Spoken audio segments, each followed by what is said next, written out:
Y mientras en el Congreso Nacional empiezan ya los alegatos, primero para esta censura a la mesa, nosotros tenemos la posibilidad de estar en contacto telefónico con la ministra del Interior y Seguridad Pública, Carolina Toá. ¿Cómo está, ministra? Hola, muy bien, muchas gracias. Muchas gracias a usted por conversar con nosotros. Partimos por el juicio de los gallegos que está, ¿no es cierto?, justo es el día. ¿Qué les parece a ustedes? ¿Cómo ven la situación? ¿Qué pasó al final con esto de que podía ser telemático? ¿Qué les pareció la resolución de la Corte Suprema? A ver si nos comenta algo. A ver, nosotros en esta materia tenemos que simplemente acoger las decisiones de la Corte, no nos corresponde, digamos, juzgarlas, pero sí podemos comentar algunas cosas que están, digamos, envueltas en la resolución que la Corte tomó.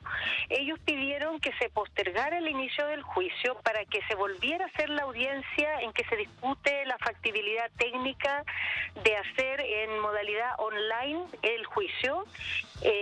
Piden que esto se vuelva a repetir porque en la oportunidad cuando se hizo esta audiencia hubo partes que no fueron, digamos, adecuadamente informadas y no participaron de la discusión, especialmente algunas de las partes que digamos que son las acusadas, pero al mismo tiempo que pide que se repita esa audiencia, afirma que el juicio se puede hacer online.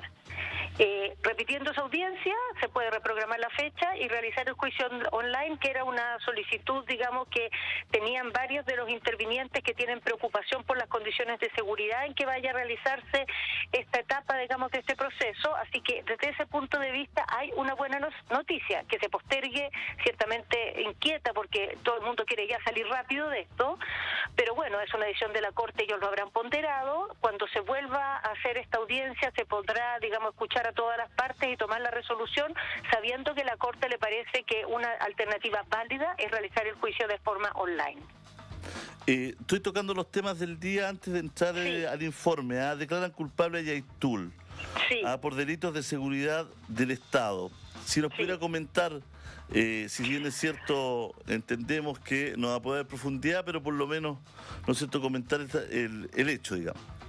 Bueno, creo esto es bastante ya reiterado que en los distintos procesos que ha habido, donde se han, digamos, juzgado la participación de distintas orgánicas que han participado de acciones violentas, se han ido obteniendo en los últimos 2 años sustantivamente más condenas y condenas por una mayor cantidad de delitos de lo que históricamente se había ido logrando, y eso ha ido generando, Julio César, que en la zona, digamos, eso que llamamos la macrozona sur, la cantidad de actos violentos, ataques, ha disminuido muy significativamente. Eso en gran parte porque estas orgánicas han ido desarticulándose a través de este trabajo policial, investigativo y en los tribunales.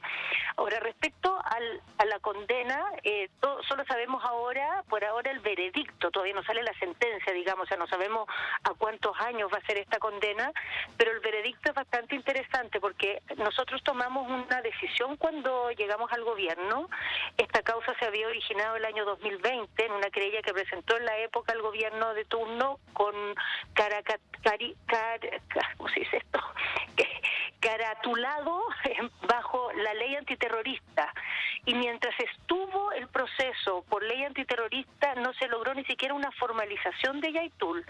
Entonces cuando asumió el gobierno del presidente Boric, el año 2022, nosotros complementamos esa querella, pero pusimos el foco en la Ley de Seguridad del Estado y en otros delitos que estaban involucrados en las acciones que posteriormente cometió Héctor Yaitul en ese tiempo, y por todos esos delitos que se metieron en esta querella, digamos, que se fueron complementando, se obtuvieron sentencias, digamos, de condena en el día de hoy, ¿no? Hay Ley de Seguridad del Estado, hay hurto, hay atentado contra la autoridad. Cada uno de esos hechos en que hay querella nuestra y que también está involucrado la Fiscalía fue considerado en el veredicto culpable el señor Yaitul, y esto es como uno más de estos antecedentes que muestran que el camino en el sur va a ser por otra vía, no va a ser por la vía de la violencia, pero tiene que haber un camino. Nosotros somos partidarios, digamos, de no quedarnos solamente en obtener condenas para las acciones violentas, sino resolver los problemas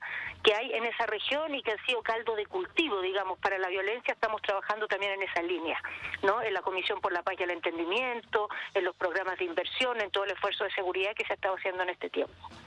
Ministra, pasando a las relaciones con Venezuela, ¿en qué pie usted las calificaría que están?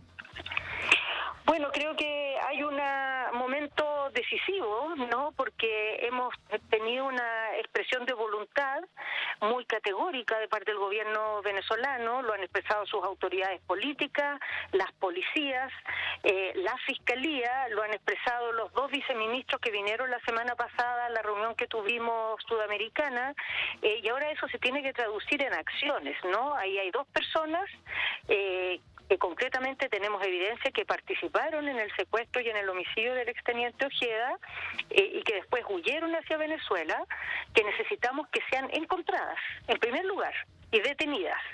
Una vez detenidas vamos a necesitar pasar otra etapa, que es ver la manera en que se las juzga, pero lo primero es que pasen a ser detenidas. Entonces ahí tenemos una expresión que en la semana pasada en esta reunión que hubo fue confirmada directamente. Las autoridades venezolanas que vinieron a Chile se juntaron con nosotros, las autoridades aquí del Ministerio del Interior, y nos expresaron, nos ratificaron, digamos, esa voluntad, esa disposición a trabajar en la búsqueda de estos sospechosos, y queremos, bueno, ver que eso pase, ¿no? Eso sería muy importante. Y una segunda cosa que es bien significativa también, Julio César, es que después de que el plan de vuelos a Venezuela para llevar a personas que están siendo repatriadas por expulsión o por digamos, sentencias judiciales, todo eso quedó, digamos, en suspendido cuando fue el secuestro del exteniente Ojeda, pero ahora se va a retomar. Tenemos un vuelo programado para los próximos días que estamos trabajando, digamos, para organizarlo y que retomemos este ritmo de expulsiones, que es muy importante porque hay una larga lista de personas que están con un decreto emitido ya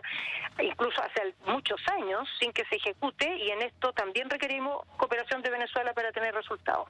¿Y qué falta para que estos viajes sean periódicos? Bueno, esto tiene que autorizarse caso a caso, ¿no? O sea, hay vuelos todos los días, la verdad. Todos los días hay vuelos comerciales y en todos los vuelos comerciales nosotros mandamos personas expulsadas, pero la normativa internacional de los vuelos comerciales solo permite llevar a 2 personas en cada vuelo, y por cada una de esas personas tienen que ir 2 policías. Entonces el ritmo al que avanzamos en los vuelos comerciales es bajísimo, totalmente insuficiente, ¿no?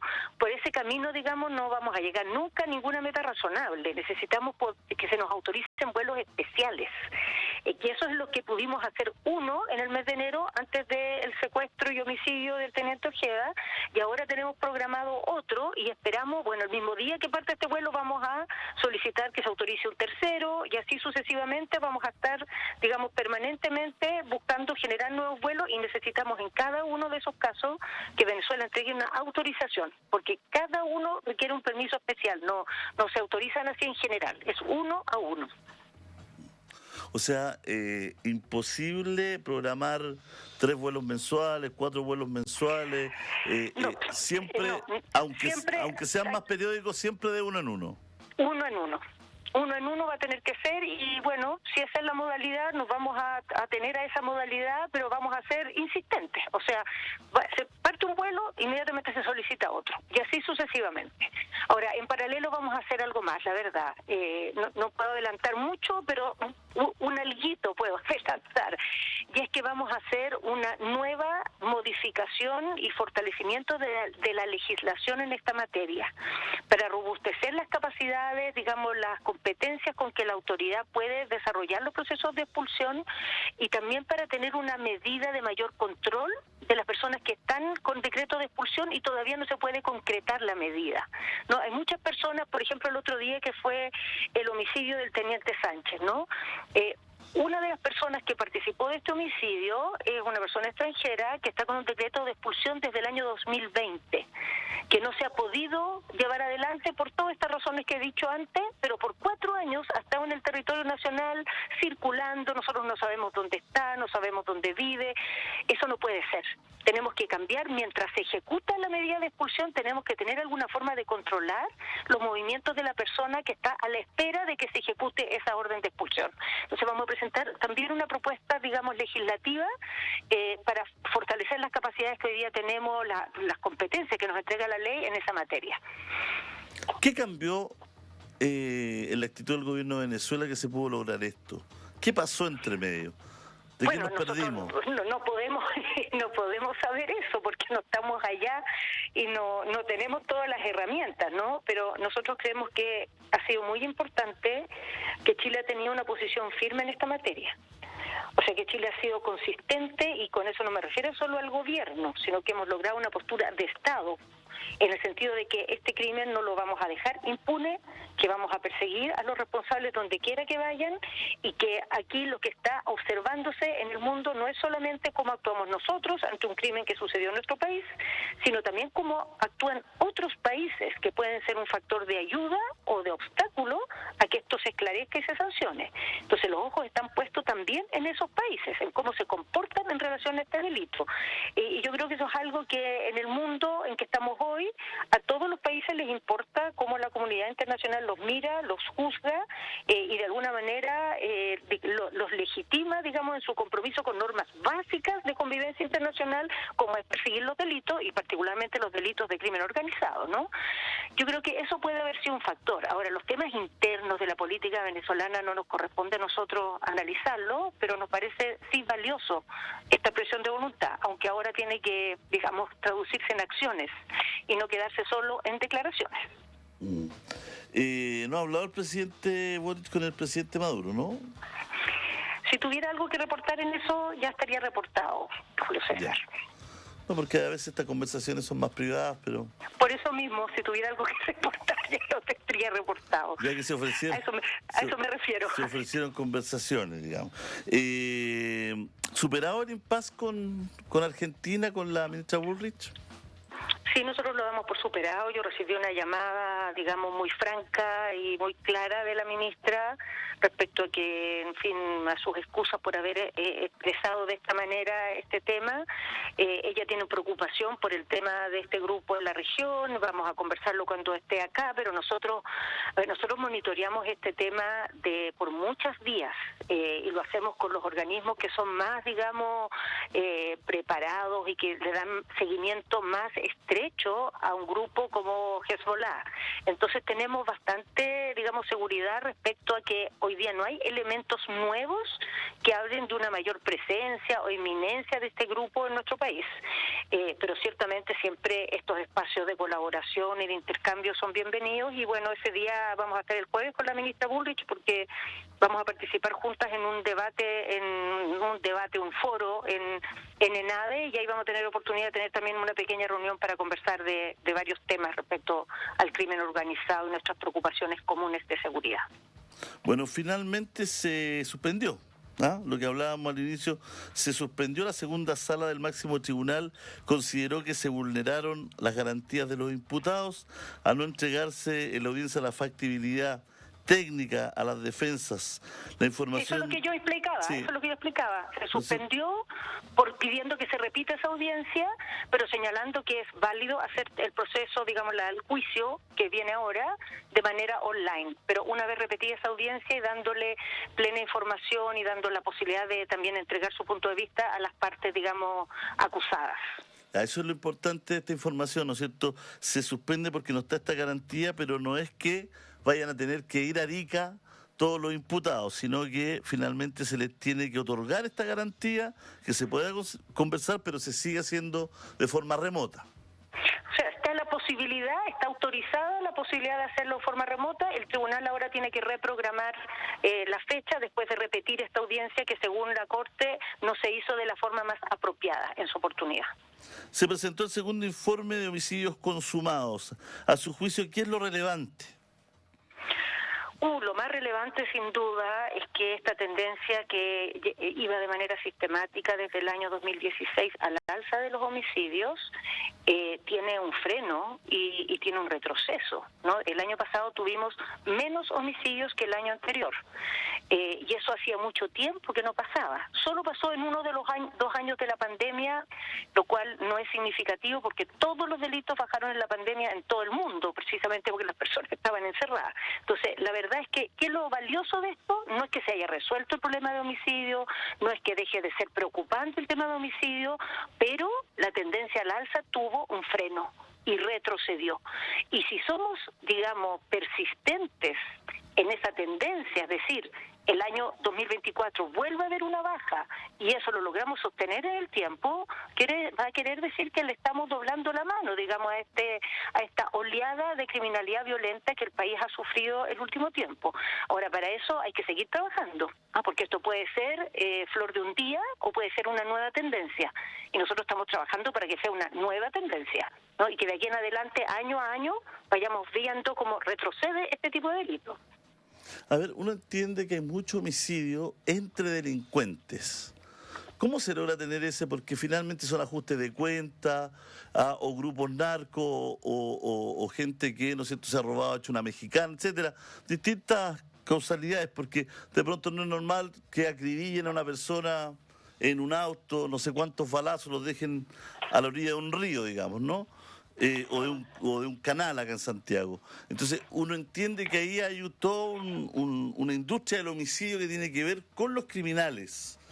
¿Cómo se logra separar, cómo se logra distinguir esto, que yo creo que a esta altura es muy importante, digamos?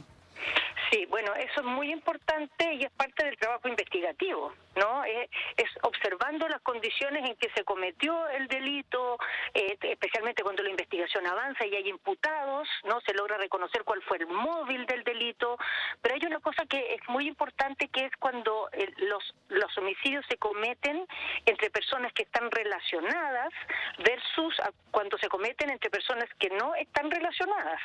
Eso es algo que, digamos, nos permite también saber si se trata de homicidios cometidos, por ejemplo, en el contexto de violencia intrafamiliar o cometidos en un contexto de riñas en una fiesta, distinto de cuando es, por ejemplo, estos autos que pasan disparando o que hacen un ajuste de cuenta, ¿no? Es otra la naturaleza. Entonces, ¿qué es lo que estamos viendo en estos datos? Lo que empezamos a ver es que la presencia de crimen organizado no va al alza. No tenemos un incremento de delitos de crimen organizado. Crecen más los delitos en que hay una relación interpersonal, es decir, amigos que salen a tomarse algo y se trenzan en una riña y alguien termina, qué sé yo, sacando un arma o algún tipo de arma, o también situaciones que escalan dentro de un contexto de violencia intrafamiliar. ¿Por qué esto es tan contrario a la percepción que tenemos, Julio César? Porque los crímenes del crimen organizado son tan violentos que a veces puede que no sean más que el año anterior, pero son tan dramáticos, son tan escabrosos, causan tal horror que nos generan una gran impresión. Entonces, aunque no sean más, nos generan mucho espanto, nos genera mucho miedo, y a veces uno ve ciertos tipos de delitos que da lo mismo que sean más o sean menos, por sí solos son suficientes para estar, digamos, paralizados ante la noticia de ver cómo se cometió un cierto homicidio.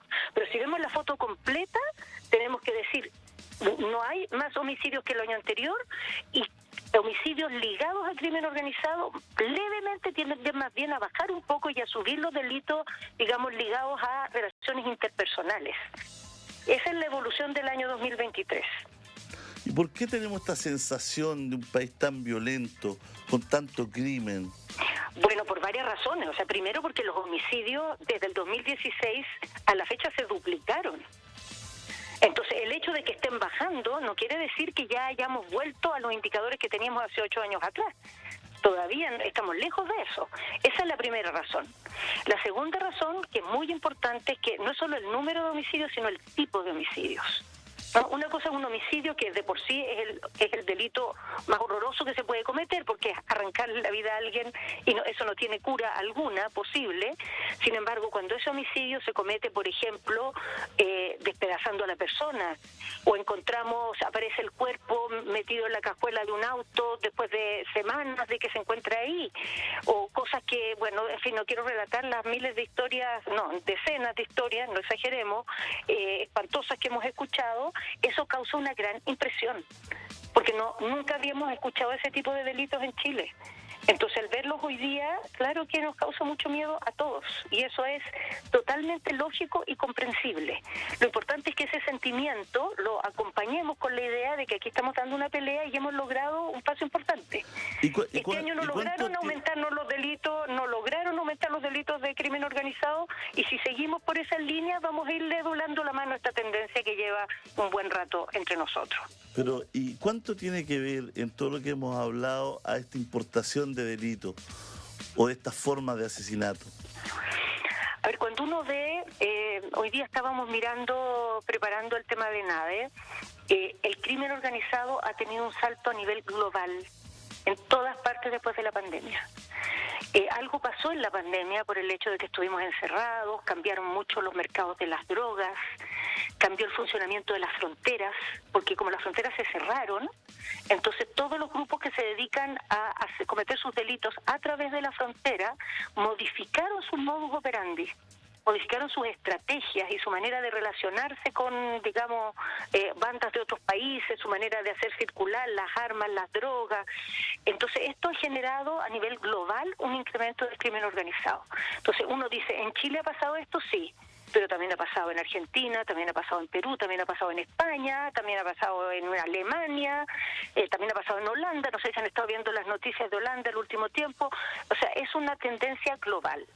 En segundo lugar, a nosotros nos pasó, y creo que eso fue una coincidencia muy complicada que ha tenido mucho efecto, que en la misma época que sucedió la pandemia y este incremento del crimen organizado a nivel global, nosotros veníamos saliendo tanto del estallido como de los escándalos que vivieron las policías y las Fuerzas Armadas. Entonces tuvimos una especie de deterioro de la confianza en las instituciones muy grande. Entonces, al mismo tiempo que estaba entrando el crimen organizado, nuestras instituciones estaban en el suelo y nuestros recursos no fueron a rescatarlas. Se demoró. O sea, nosotros mientras empezó esta tendencia de aumento de los homicidios, los recursos para seguridad estuvieron bajando largo tiempo. Entonces, toda esta coincidencia nos generó como la tormenta perfecta, por decirlo así. Entonces, todavía estamos viviendo de alguna manera el impacto del deterioro que tuvimos por largo tiempo. Pero ya quizá, si somos persistentes, vamos a haber tocado fondo y vamos a empezar a levantar cabeza. Ahora, que en esto quiero insistir, hay que persistir. Porque esto puede ser flor de un día, como digo, no, un año bajaron, pero al año siguiente volvieron a subir y ahí no sirve para nada. O puede ser el inicio de una tendencia que vayamos, digamos, sosteniendo en el tiempo, en los años que vienen. Y por eso es tan importante estar como con el pulso muy, digamos, muy fuerte, ¿no? De estar mirando todo el tiempo, de estar viendo los recursos, estar corrigiendo las estrategias, porque uno no se puede relajar. El crimen organizado aprende muy rápido. Uno le desarrolla una estrategia, los agarra, cambian de estrategia. Entonces hay que cambiar la estrategia también. Ministra, el presidente de Ecuador, Noboa, dijo que a los grupos de crimen organizado había que tratarlos como terroristas. Lo mismo dijeron en Perú en el día de hoy. ¿Qué opina usted de eso? Pero si tú te fijas, esta ley de crimen organizado que aprobamos el año pasado incorpora en el tratamiento del crimen organizado muchas técnicas que típicamente se ocupan en el combate al terrorismo. O sea, para empezar, como tú estableces cuando hay una organización de crimen organizado, ¿no? Que no es lo mismo cometer un delito uno solo que armar un grupo organizado para cometerlo. Eso ya te lo graba. Las técnicas investigativas que se autorizan, mucho más agresivas.